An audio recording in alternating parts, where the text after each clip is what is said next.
All right, y'all, welcome back to the show. It's Anti-War Radio. I'm Scott Horton, and our next guest is Ari Gharib. He's a New York-based journalist who blogs regularly about U.S.-Iran relations at LobeLog. That's Jim Loeb's blog, a project of Interpress Service. His work has appeared at Alternet, Mondo Weiss, Right Web, and the Huffington Post. And he's got his master's in philosophy and public policy from the London School of Economics. I didn't know that. Hey, welcome to the show. Thanks, Scott. Good to be back.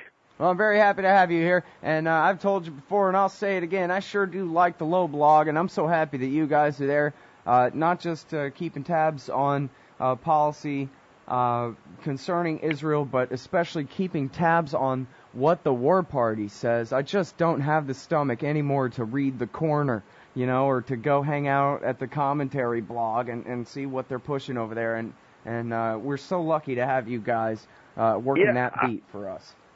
I do love reading Commentary's Contentions blog, I have to admit. Good. Well, that's good. One thing is that I'm so used to hearing a drumbeat for war about Iran and their so-called nuclear weapons program and all this madness that I feel kind of disconcerted when I don't hear very much about it. And, of course, there's so much going on in the news right now, from nuclear meltdowns to revolutions in 10 countries and God knows what, wars all over the place, that the Iran issue, I know it's there. I hear, here and there, neocons like Elliot Abrams and Max Boot, I think, pushing for regime change in Syria. Or maybe I'm thinking of Libya in the case of Boot. Anyway, I know Elliot Abrams is out there pushing for war with Syria, which is just a euphemism for war with Iran. I know that the Israelis are still just as concerned as they ever were about the nuclear program there, and I just wonder kind of what you think the temperature of the, the terrorist chatter, as the government would say about the Al-Qaeda guys, is among the neocons there. Well, I think it has very much the Hawks narrative on Iran has very much been overtaken by events in the Arab world. It is just such an incredible and sweeping change we're seeing there that there's just not much time to focus on Iran. That said, people haven't forgotten about it, and also, Iran plays a role in the Arab revolts, and we see constantly people talking about whether Iran will be a winner in these events or not, and there's lots of differing opinions. And of course, the Hawks are urging that this is what we should be most cautious about. But Iran is still out there. I mean, Jeff Goldberg put up a post yesterday called "Remember Iran," which is like, yeah, of course we remember it because you would never let us forget it, Jeff. Right. It's still out there, and it especially pops up as a theme in Bahrain, and you had Hillary Clinton make some silly comment about Iran playing a role in the Yemen protests, which is totally unfounded, and lots of real Yemen analysts who have spent time there on the ground have smacked it down. And then in Bahrain, of course, we have the Saudis moving in troops, and WikiLeaks really showed us.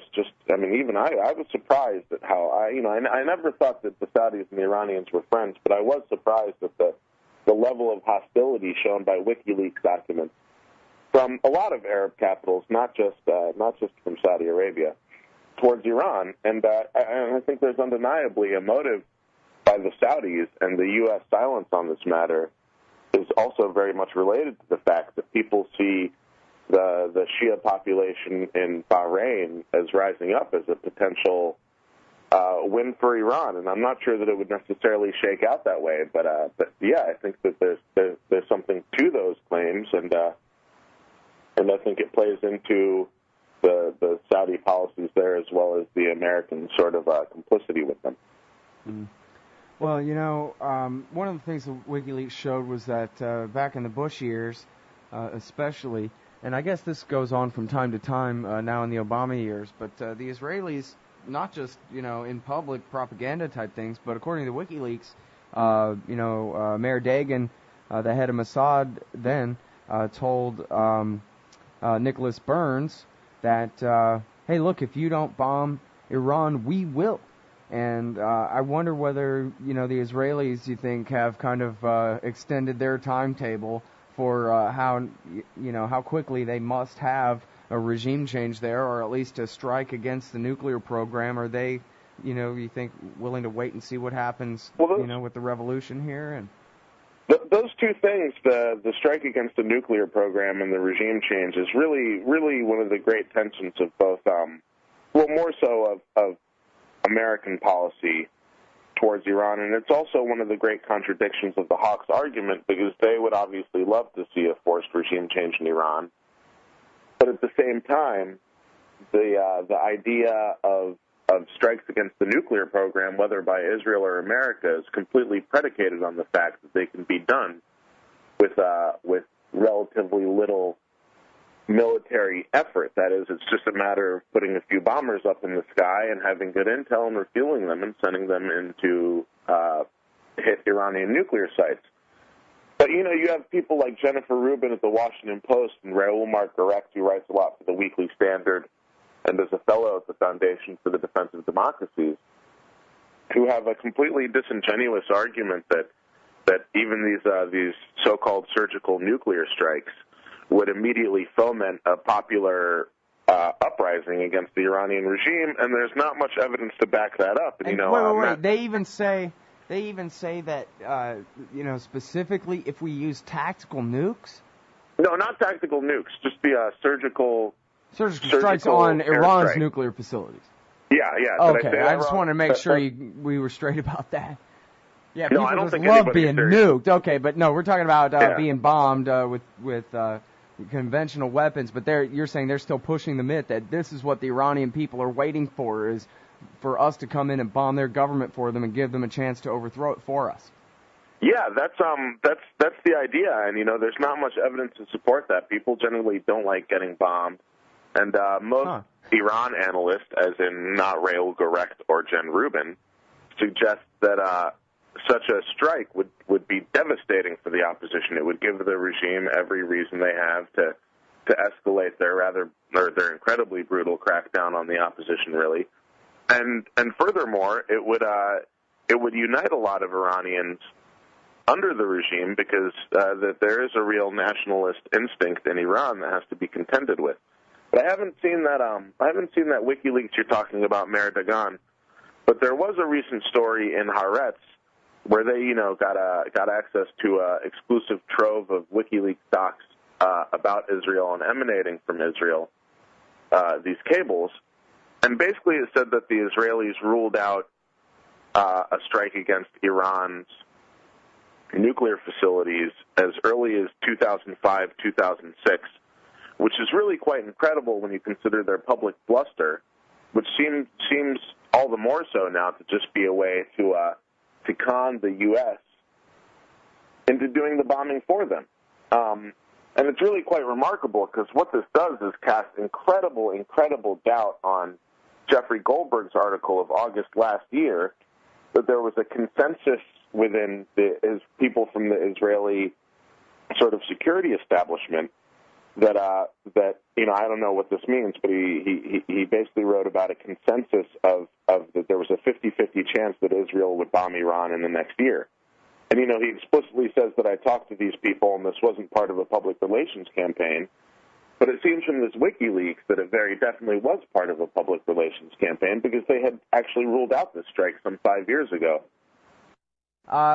Let's see, I sent you, Larissa Alexandrovna, my girlfriend's article from rawstory.com about exclusive leaked cable reveals U.S.-Israeli strategy for regime change in Iran, about that Meir Dagan, Nicholas Burns exchange from August 2007. And now you just sent me this Goldberg piece about whether or not Israel ruled out a strike on Iran. And so, first of all, can you go back over the details of this? Supposedly, Israel ruled out a war in 2005. Everything after that was just hype? Yeah, that's what this cable says, that that basically Israeli officials were telling American diplomats that they're American diplomats and, in fact, politicians, that there wasn't much of a chance of Israel to actually attack Iran. And then... that is unilaterally without us, you mean? I guess that's the point. But that's what the entire. It doesn't say that they gave up trying to get us to do it for them. No. That's right. But the thing is that much of their effort to do that has been their effort to get the U.S. To bomb Iranian nuclear sites has been based on sort of the Israeli threat that they would have to carry out these strikes unilaterally without a U.S. green light or coordination. I mean, the U.S. green light is sort of meaningless in this context because the U.S. green light would essentially would almost definitely mean that the U.S. was doing the bombing itself. I mean, it'd be geostrategic, an absolute mess if Israel were to do the bombing and take the lead on it. And really, the only reason for them to take the lead on it would be if the U.S. didn't agree with their desire to go on there, i.e., the U.S. didn't give them the green light. So the U.S. green light effectively means that the U.S. would carry out the bombings. Right. Well, and if Israel did start the war against a red light, that would mean that the U.S. would carry out the bombing too. That's the implied threat there in the conversation between Dagan and Burns. There is that if we start the war without you, you'll be in the war one way or the other. So don't you want to just start it yourself instead of dealing with that? Which I would expect. I was actually surprised to see that. I would expect them to talk that way, kind of in the media as a public relations kind of thing, but that's pretty harsh language between Dagan and Burns, especially when Dagan is on the record as saying that there really is no nuclear weapons threat from Iran anyway. Yeah, at least saying that it's been severely delayed. Yeah, I mean that's really an incredible thing for an Israeli official to be saying privately to a U.S. diplomat. And yeah, the whole thing, I mean, really casts a lot of doubt on the Israeli narrative. I mean, there was a talk yesterday at this not yesterday, but last month at this Israeli Institute, where a bunch of Israeli, basically these kind of security establishment types, had a screening of the film Iranian by my old friends at the Clarion Fund, the sort of the guys who even Jeff Goldberg calls Jewish extremists. And these guys made their Bomb Iran film, and all these kind of eminent Israeli security analysts, one of them, this professor whose name I'm drawing a blank on, says, yeah, I agree with this film that these nuclear sites in Iran have to be bombed as soon as possible. And thankfully, there was an analyst there whose name is Meir Javedanfar, who's an excellent Iranian-Israeli analyst, and he's written what I haven't read, but I've read reviews, and I've heard it's a good autobiography of Ahmadinejad, and he's actually quite an astute analyst. And he was there, and he just, you can watch the YouTube of the highlights from the speeches after the film screening, and he just really, thankfully, smacked down a lot of the assertions of this film. But you still get the feeling that the overwhelming tide in Israel doesn't really understand all the implications of what this attack would mean and how it would affect things. And, the allies of the Israeli right in the U.S., which centers around, but is not limited to, certainly neoconservatives, and which is not to say all neoconservatives, but many of them, are still pressing hard on the Iran issue and want to see some sort of action taken. But really, when don't they want to see some sort of military action taken? I mean, it's always, we should have bombed those guys yesterday. Right. It took about 2 hours into the Libyan revolution before Cliff May started calling for broad airstrikes and bombing the Libyan rebels. Yeah, well, of course. I mean, the fact that Paul Wolfowitz would even show his face and write in the Wall Street Journal that we ought to do it, you would think that he would know that only discredits the cause, but maybe it doesn't. Maybe that's only my word. Yeah, I mean, Wolfowitz is interesting. At least Wolfowitz is honest about this.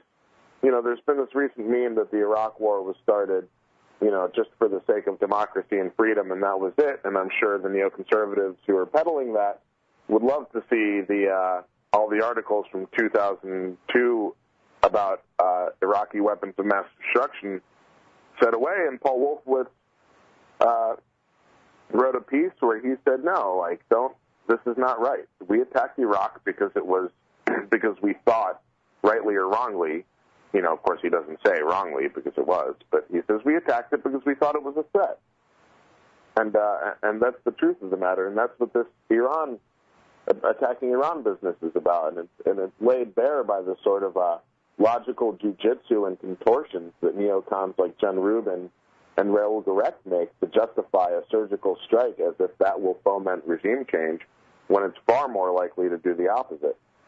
Yeah, well, and it's probably not very likely to destroy their civilian nuclear program either. I mean, after all, how hard is it really to manufacture centrifuges inside Persia? Not very hard. So bomb Natanz, even if they can cave in that 85 foot of granite that they have as a ceiling there, as that buried facility, they can just make another Natanz. Right, in a conference in D.C. in January hosted by the National Security Network, Paul Pilar, who's a Georgetown University professor, he's a former CIA guy, and he's an excellent, excellent commentator. He blogs at the National Interest website. He said, this is not the Iranian decision to build a nuclear bomb is certainly a possibility, but it's not a decision that has been made yet. And every effort should be made to affect that decision and turn it the way that the U.S. wants it to go. And that's the truth. And I'll tell you, nothing will harden the resolve and amplify the case of those in Iran who want a nuclear bomb more than an attack on that country. I mean, they see North Korea, they see Libya, and Pilar said this in an interview with Rolling Stone this week, actually. He said, the Iranians are looking at Libya, and they're probably saying, these guys want us to cut a deal with them? You must be kidding me. Gaddafi cut a deal with these guys, and look at him now. And then look at North Korea. They have a nuclear bomb. They don't have to cut deals, and they don't have to worry about having airstrikes on their territory. Yeah, well, and that's what Kim Jong-il himself is saying. Building nuclear bombs, I don't know what is. Yeah. Well, and, the thing of it is that, they're within their treaty obligations. It's all just hype anyway. They're not making nuclear bombs anyway. It would take them forever once they started to make them. And, I was also thinking the precedent here is, before Libya, which is an important one, is the Osirak reactor in Iraq. Saddam Hussein was inside the Non-Proliferation Treaty and his safeguards agreement with the IAEA, and then the Israelis in 1981 attacked his nuclear reactor and drove the whole program underground. And it wasn't that far advanced, but at least at the time of Desert Storm, it was actually an underground, secret from the IAEA and the CIA nuclear weapons program. It was bombing them in the first place that turned a civilian program into a weapons program. And I think that would be the most likely result of an attack, a preemptive attack on Iran like that. And some of these people must know that. Right, and they do, and the Iranians saw Osirak as well, and that's why they've dispersed their nuclear program to many, many different well-reinforced sites around Iran. I mean, they understand that you can't just have a program built in one factory and expect it to survive. Well, I saw one thing in Haaretz. They learned their lessons from that. Go ahead. I saw one thing in Haaretz that said that, well, now that Mubarak is gone, this kind of changes everything, because it used to be we wanted war with Iran at any time we could get one, and we could always be confident that Mubarak is on our southern flank, keeping everything chill down there, and that's not necessarily the case anymore. Do you think that the Arab Revolution is really changing the calculus of the Israelis, if not the neoconservatives, when it comes to this question? I think that in a lot of ways, like I said, I think this is one of the reasons for the dearth of stuff you're seeing about Iran these days, because nobody knows what's going to happen in the Arab world right now, and I think that, there are some legitimate potential threats lurking there for Israel as well as the U.S. and both those countries' strategic interests. But at the same time, I also see potential for really positive and great changes in the Arab world. And yeah, I think no one knows what's going to happen, so the focus is understandably very much turned to places like Egypt now. And, we've seen Egypt making overtures to the Iranians at this point, which was unheard of under Mubarak. Mubarak was considered very much an enemy of Iran, and I think considered himself that way as well.